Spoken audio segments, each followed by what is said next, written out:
um problema na mulher grávida não imune. Já veremos mais adiante, porque provoca um quadro de toxoplasmose congênita. No caso dos indivíduos adultos imunocompetentes, às vezes pode manifestar-se com um quadro febril, com linfadenopatia e corioretinite, mas é muito raro. Normalmente esta é uma doença que é assintomática nos indivíduos imunocompetentes. Portanto, como eu dizia, ela é responsável, mas isso também vai depender de lugar para lugar, ela é responsável por 30% dos casos de encefalite toxoplásmica nos indivíduos com SIDA. Aqui nós temos que diferenciar o que é com HIV e o indivíduo com SIDA. Alguém sabe me dizer qual é a diferença?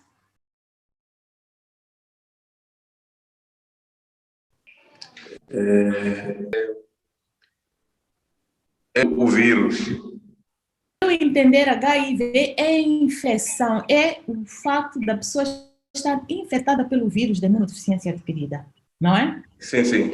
A pessoa pode estar infectada, mas não tem a doença. Agora, quando a pessoa infectada manifesta a doença, diz-se que está com SIDA, que é síndrome de imunodeficiência adquirida.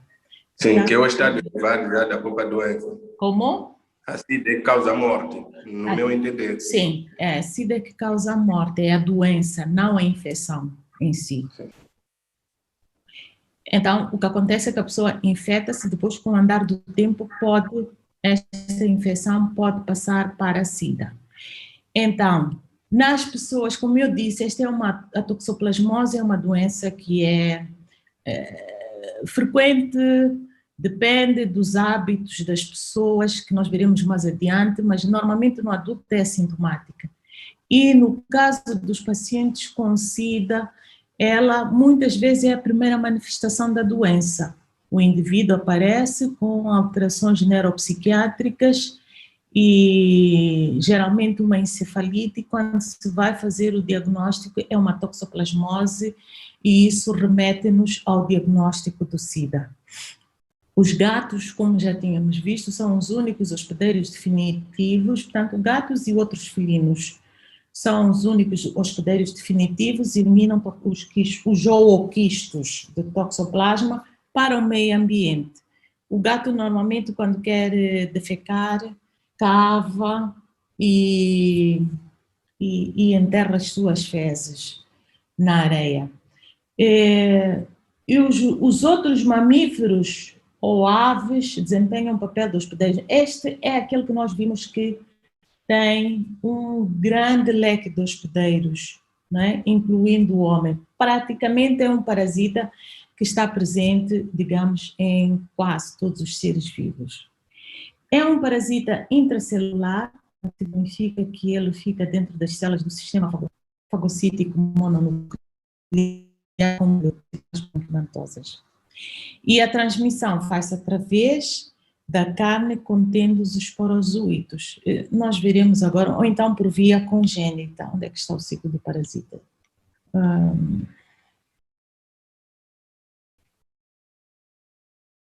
Portanto, em termos de classificação, ele pertence ao filo Apicomplexa, a ordem Eurococcidia, família Sarcostidae. É um parasita heteroxeno. O que quer dizer parasita heteroxeno? Que admite, no seu ciclo evolutivo, dois hospedeiros ou mais. Um tem que ser o hospedeiro definitivo, que é o gato e outros felinos. Portanto, hospedeiro definitivo é onde ocorre. Estamos a recapitular a parasitologia geral. É onde ocorre a fase sexuada do ciclo. E o hospedeiro intermediário é onde ocorre a fase assexuada do parasita. E vimos que ele admite um grande leque de hospedeiros, intermediários, incluindo o homem. Portanto, possui uma forma alongada, é parecida, depois vocês verão e poderão comparar nas aulas práticas de parasitologia, é um pouco parecido aos gâmetas, né, alongado, tem a forma de arco crescente, com uma das extremidades mais acentuada que outra e medem normalmente entre 4 a 8 micras, enquanto que os trofozoítos do plasmódio são mais pequenos e podem medir 1 micra. Os quistos, esses são maiores, medem entre 20 a 200 micras, podendo sendo arredondados ou alongados. Eu posso saber, outro dia, eu estou a ver aqui no meu ecrã uns traços. Outro dia também alguém estava a projetar e apareceram traços. O que é isso? Temos no slide a indicação de vários daqueles que nós comemos. Temos as galinhas, não sei se a doutora Sandra está aqui, ela até está a fazer um estudo em toxoplasmose nas galinhas. Temos como é que é? Cabrito, temos o carneiro, temos a vaca, temos o porco. Portanto, ele está em todo o sítio. Todas as carnes que nós comemos podem ter ooquistos de toxoplasma. A ingestão de ooquistos infectantes por contaminação com fezes de gato. Portanto, as pessoas que têm os gatos normalmente, eles quando querem defecar no quintal, eles cavam um bocadinho no jardim, na areia e defecam. Mas há pessoas que, por exemplo, vivem nas fletes, porque o gato é um animal de estimação, vivem nas fletes, tem aquela caixinha com areia e aí onde os gatos defecam. Os gatos que, como são animais de estimação, nós levamos a eles para os parques infantis e não sei o quê, e ali defecam. E, portanto, por exemplo, as crianças ou mesmo os adultos podem contaminar-se através da ingestão de estes ooquistos que se encontram na areia ou areia de hortas e contaminam os legumes, e depois aqueles legumes que nós ingerimos crus servem de fonte de infecção para o homem.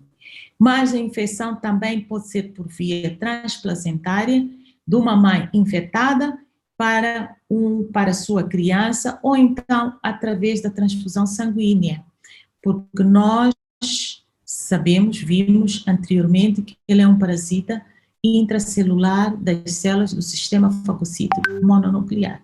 As células do sistema fagocítico mononuclear estão dentro do grupo das células que fazem parte do sangue, né? Está? Então,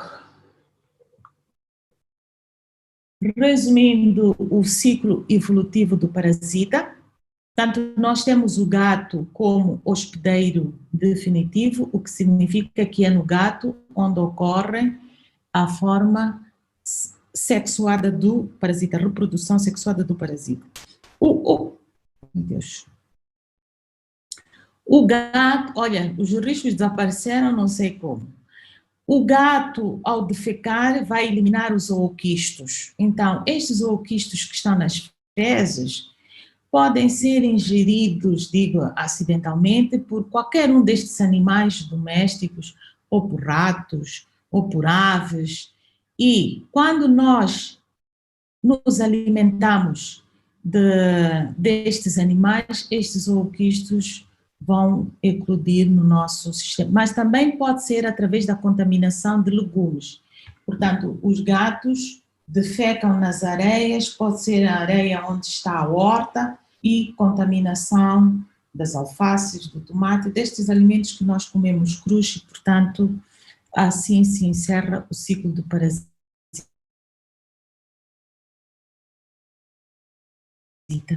Uma vez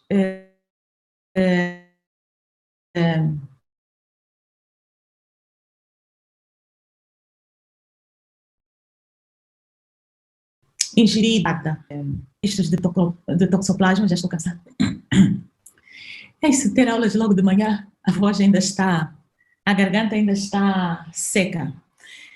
Então, uma vez ingeridos, eles no homem, por exemplo, vão se alojar nos tecidos, nos músculos, no sistema nervoso do indivíduo. E as manifestações clínicas vão surgir devido à localização dos mesmos quistos. Como eu disse, ela é um parasita do sistema fagocítico mononuclear e, portanto, na mulher grávida, eles podem passar do sangue, porque se alimenta na gravidez, o feto é alimentado através do sangue, que vai via, como é que se chama aquilo? Cordão umbilical, e, portanto, pode-se infectar também de forma congênita, além da transfusão sanguínea que ocorre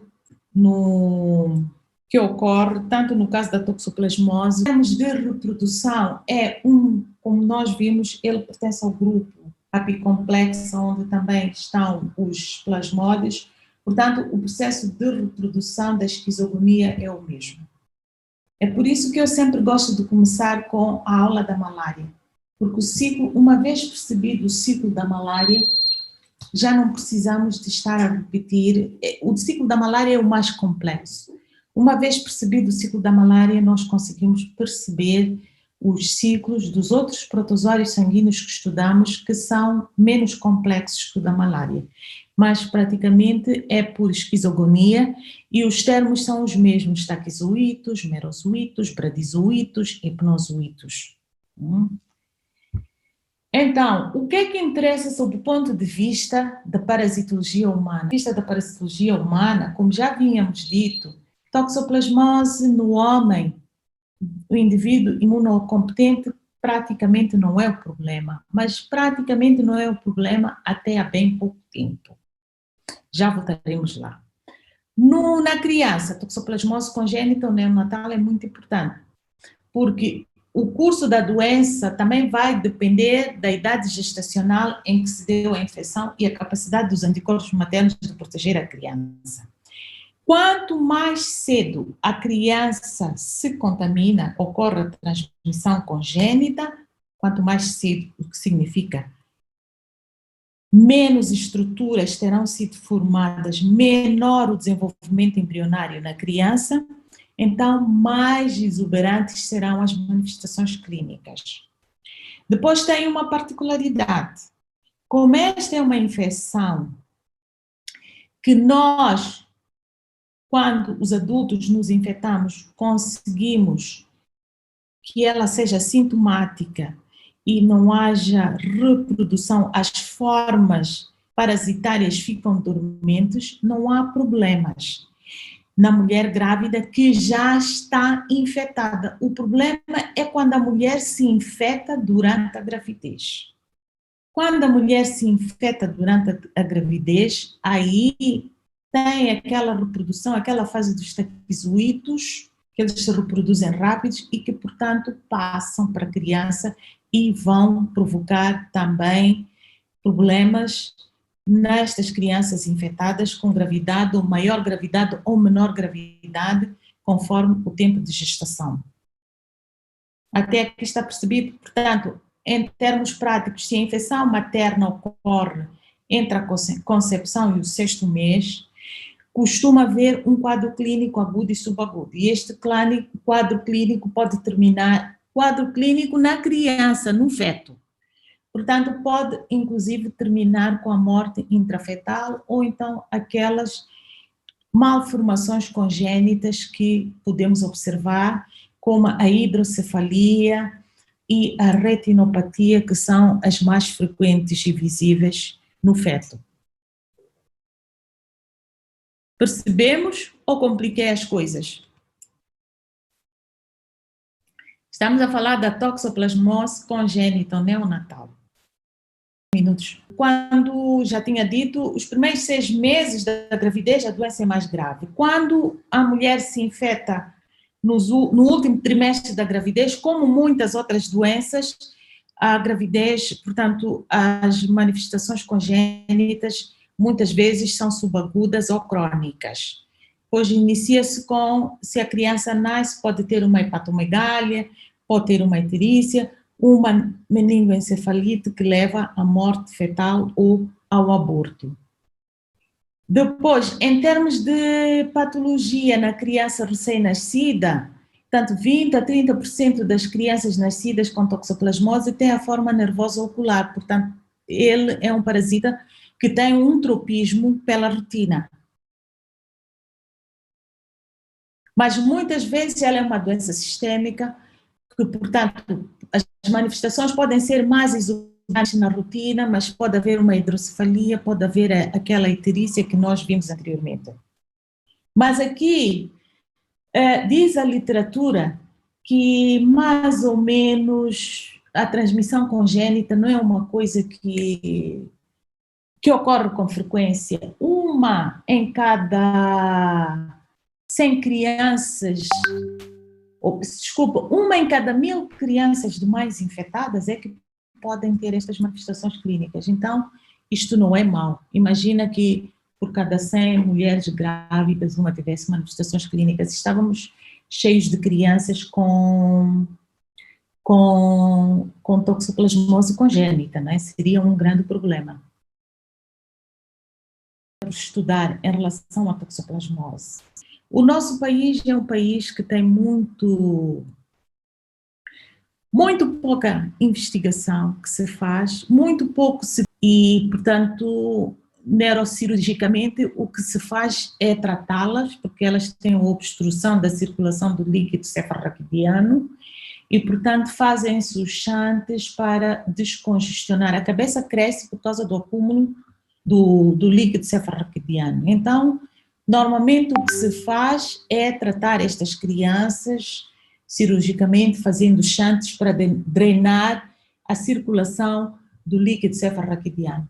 Mas nós não temos estudado quais são as causas que levam nestas crianças no nosso país, até que ponto é que a toxoplasmose pode ter um papel muito grande nestes pacientes. Portanto, esta é uma linha de investigação que vale a pena aqueles que quiserem trabalhar em toxoplasmose. Eu não sei se o Leonardo está aqui para assistir à aula, doutora Noêmia, veja lá se o Leonardo está aí. Apesar de eles não estarem a dar as aulas, eles, como doutorandos nossos, eles têm que participar das aulas. Se eles não estão a participar das aulas, é mandar a informação. Isto faz parte também da avaliação e da preparação deles. Portanto, como uma linha de investigação, nós devemos trabalhar, e não só como linha de investigação. Infelizmente, no nosso país, nós não temos os testes serológicos para o diagnóstico da toxoplasmose como rotina no Sistema Nacional de Saúde. Mas vocês têm que saber, na vossa prática clínica, quando tiverem crianças com hidrocefalia, têm que começar a pensar se não será uma hidrocefalia por causa de uma toxoplasmose. Tá? Vamos parar aqui porque o tempo não dá para mais e vamos continuar na próxima semana. Então, na próxima